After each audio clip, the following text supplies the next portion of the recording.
Sa iba pang balita, natuon ang APEC workshop tungkol sa fiscal management sa International Tax Transparency and Cooperation na ginaganap sa Bagak, Bataan. Mula sa Bataan, ito ang balita ni Joyce Balancio live. Joyce, go ahead.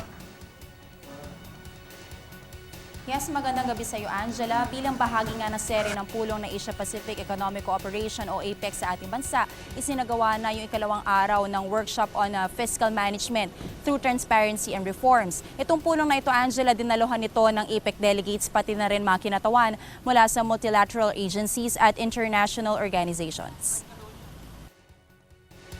Sa pagpapatuloy ng workshop ng APEC sa fiscal management, natuon ang diskusyon ng mga delegado sa International Tax Transparency and Cooperation.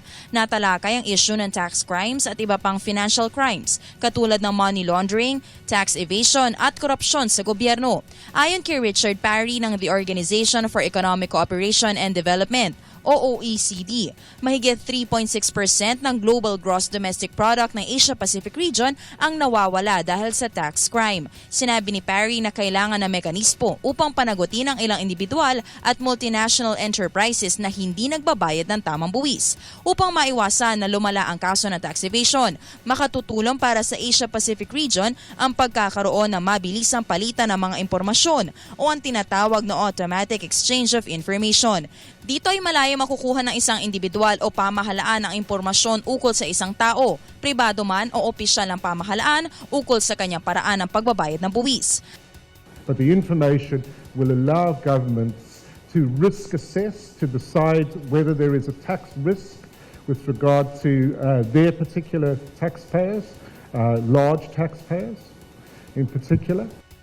Ayon kay Parry, ang ganitong uri ng mekanismo ay malaking hamon para sa Pilipinas dahil sa ating bank secrecy law.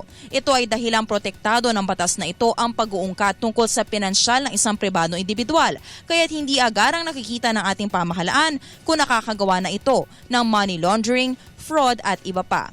Ayon pa kay Parry, marami ng bansa ang nag-abolish ng bank secrecy law upang epektibong malabanan ang tax evasion at korupsyon sa gobyerno. It is important for the Philippines to change its legislation on that issue in order to meet with its international obligations with regard to exchange of information.